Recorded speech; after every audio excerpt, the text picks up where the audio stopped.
Hello everyone, my name is Ananya Rajput, a law intern at Lexis and Company. So today I'm going to talk about DNA test, adultery as a ground for divorce. Now in 1980s, court was of the strict opinion that DNA testing hampers the privacy between the parties to the marriage and was not relied upon.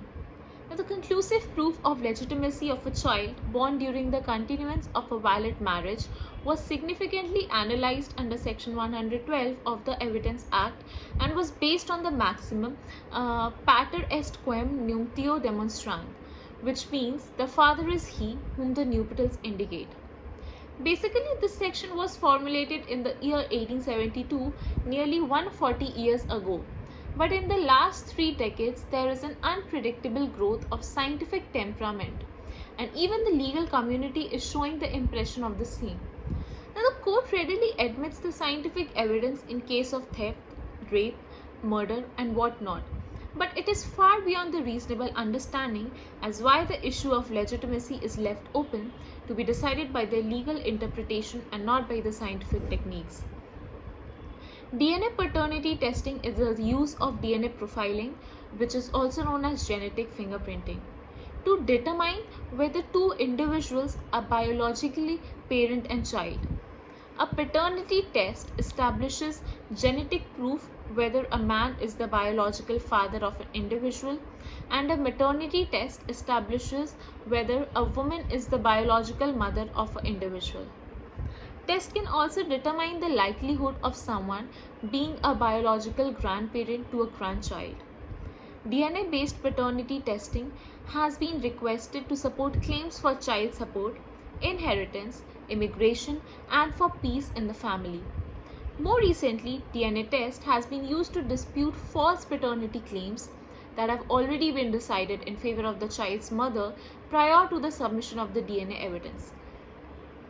It involves a fraud perpetual when a woman who knows or who should know or who has reasonable grounds to know the true biological father of a child falsely identifies the wrong man as the biological father of a child. The DNA test can be performed at any stage and that a child can safely test it at any age after birth. However, the social implications are worrying. Social activist Neelam Gorhe, chairperson of Sri Aadhar Kendra, said the pinching issue is the blame on the woman's character. Paternity test is one tool using which a man can exert much pressure upon a woman. The problem is with the patriarchal system where a woman has to go on proving the purity of her mind, body, and soul. Thus, the main problem lies in the mindset of men and not in the test. The allegation of adultery and immorality sometimes extends to the denying of paternity and the child. But if cohabitation is proved, or is the wife is able to prove that there was a likelihood of sexual contact during the time of conception, the court generally uphold the validity of the marriage and paternity of the child. So the basic question which rises out of these whether that DNA testing should be validated strictly by law or not, the step. Now there are some following steps of the test, which are collection of the samples. Now checked blood swab samples are obtained from the child and father using the sterile swabs provided. Then sending laboratory and lab check. Then DNA extraction. DNA is extracted from the cheek swab samples for the child and the parent. Then DNA profiles, comparison of DNA profiles are obtained using the PCR or RFLP processes. Now the time for denial of admitting DNA evidence is over. We know that the present system has identifiable flaws. Law has to grow in order to satisfy the need of the fast changing society and keeps abreast with the scientific development taking place in the country.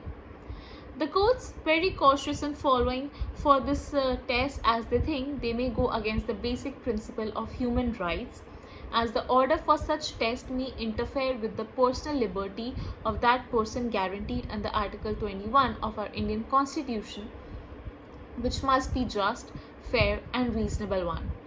The court also feel that an order may violate the right of an accused person protected under Article 23 of the Indian Constitution. So therefore, it most humbly feel that it is one-sided approach of the court.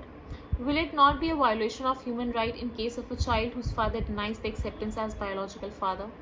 In such a delicate situation, which father, that is, whether societal or biological, shall have the right as well as the duty towards the child? Will the child not have the rights to see that his or her human rights should also be protected and overlooked by the courts? Some positive steps have been taken by the Government of India after a long time by proposing to adopt DNA test in matters relating to paternity dispute under Section 112 of the Evidence Act. The Law Commission of India, in its 185th report, has recommended Indian Evidence Act Amendment Bill 2003, which makes provision for DNA test in paternity